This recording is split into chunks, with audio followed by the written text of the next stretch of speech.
I see the honourable member for Airdrie Cochrane is rising on debate of the throne speech. Thank you. I rise today, Mr. Speaker, as the proud MLA for Airdrie Cochrane, the son of Winston and Barbara, the brother of Jeff and Glenda, the husband to Tracy, and the father of Mitchell and Cameron. This is a new electoral district northwest of Calgary, encompassing the southwest of Airdrie, Bearspaw, a portion of Rocky View, and Cochrane. It's a unique region on Treaty 7 land that combines urban communities with that of acreage living and rural farmlands. There's a long history of cattle ranching in the area, with family establishments like those of the Hansons west of Airdrie and the Harvey family, who in conjunction with the Alberta government in 2006 created Glenbow Ranch Provincial Park. And I must admit, I look forward to the bull and cattle sales that take place at Sauter Glen Ranch each year.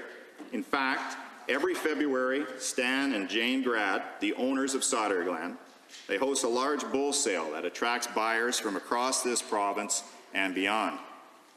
I'm no longer in the cattle business, but I must say that the steak sandwich they provide is pretty okay. And the conversation even better. Farmers and ranchers always have great stories to tell, and I'm always interested to hear about those. Although not in our constituency, but a positive influence, I'd like to mention the Stoney Nakoda Nation to our west and the Tsuut'ina Nation to the south, as we share many of the same values, resources, and infrastructure. I look forward to learning more about the First Nations traditions and developing a long-standing relationship with them. In 1992, I obtained a chemical engineering degree from the University of Alberta.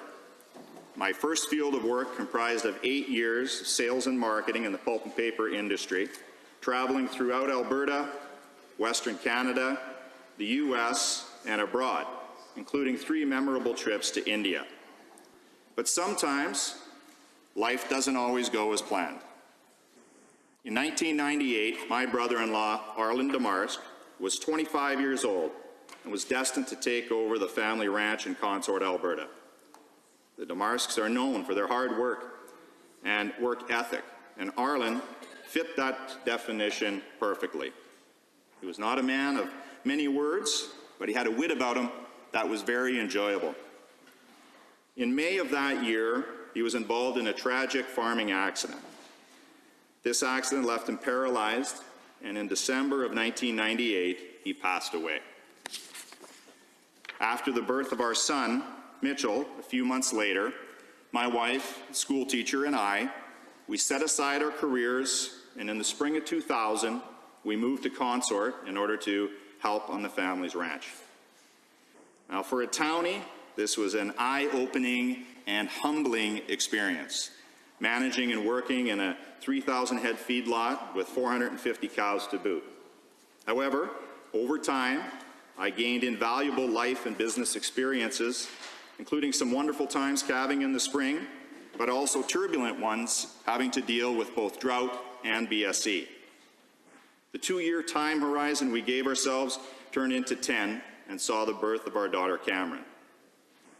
Along our travels on family trips away from Consort, we made many stops for ice cream at McKay's in Cochrane's historic downtown, and we fell in love with the community.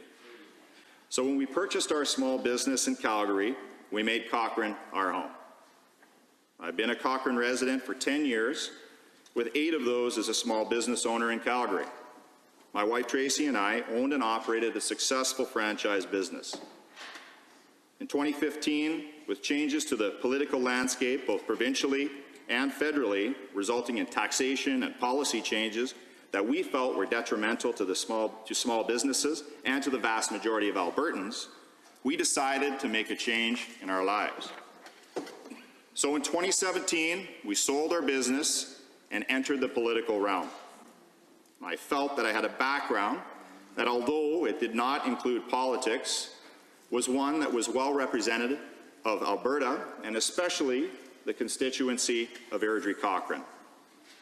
Our electoral district has over 51,000 residents, and as Airdrie and Cochrane are two of the fastest growing communities in Canada, this area is bound to continue growing at a strong pace. This region is a corridor for transporting goods, and due to its picturesque views overlooking the Rocky Mountains, it is desirable for both tourism and for those wishing to escape life in the big city.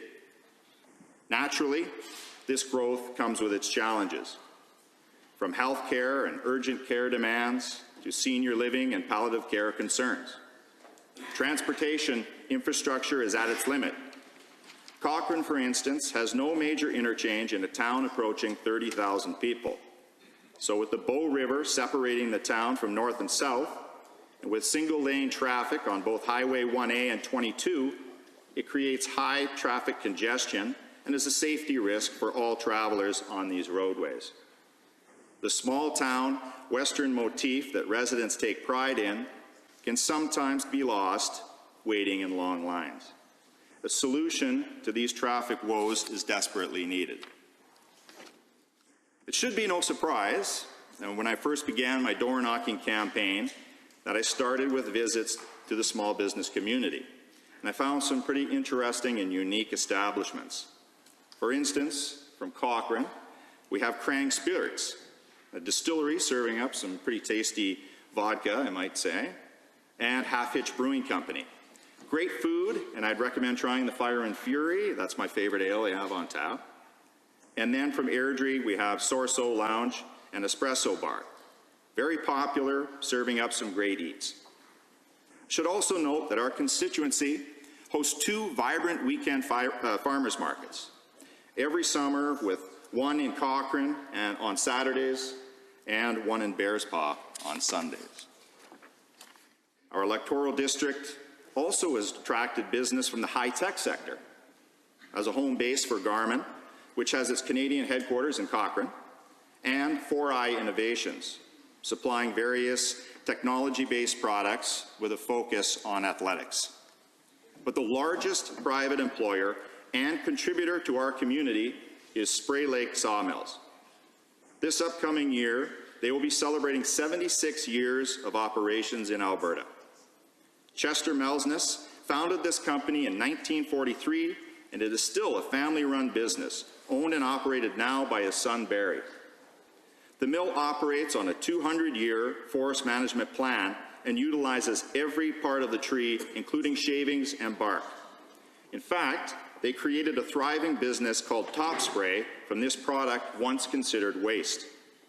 Spray Lakes understands that having a healthy forest is the centerpiece of maintaining a viable, prolific business, and this is why they take great pride in conservation efforts of this renewable resource. Over 40,000 Albertans make their living from forestry, approximately $7 billion in annual economic activity for this province. Alberta is recognized as a world leader in forest stewardship, and by managing our forests sustainably, we can have a healthy industry and help control the effects of fires and pest infestations. I hear a lot about diversifying the economy in this province, but it is impossible to have your core sectors such as agriculture, forestry, and energy suffer and think that other industries will want to invest here. Economic diversification does not occur because a government decides it should occur. Diversification happens off the strengths of your core industries, and the government has to put in the conditions, put those conditions into place for both core industries and diversification to prevail. With many of the companies I spoke with, they identified several issues as barriers to doing business in Alberta. Those included high taxation, a stifling regulatory regime, as well as increasing costs of goods and labor. I believe many of these hurdles have been addressed in the speech from the throne, including first, the Carbon Tax Repeal Act, which will make life more affordable for all Albertans. Next, the Job Creation Tax Cut, which will provide Alberta companies with the lowest taxes in Canada. Next, the Open for Business Act, This will play a key role in creating jobs and alleviating recent cost burdens placed on employers, and the Red Tape Reduction Act, which will allow business and government the ability to focus on focus outside of a suffocating regulatory jurisdiction that has been created in this province. All of these initiatives being done with the main goal of creating good-paying jobs for Albertans. And in order to do that, we must create an environment that is positive for investment. By increasing revenue and developing a strong economic base, we can, as government, look forward to reducing our deficits and putting us on a path to a balanced budget. The challenges that lie ahead over the next 4 years are great, but I believe we have a terrific team with a new philosophy that will rise to the occasion. Mr. Speaker, it is a privilege to be here in Alberta's legislature representing a new riding of Airdrie-Cochrane. I will do my utmost to serve its constituents, respect this House, and assist my colleagues in achieving our goals. Thank you to the Assembly, and thank you, Mr. Speaker.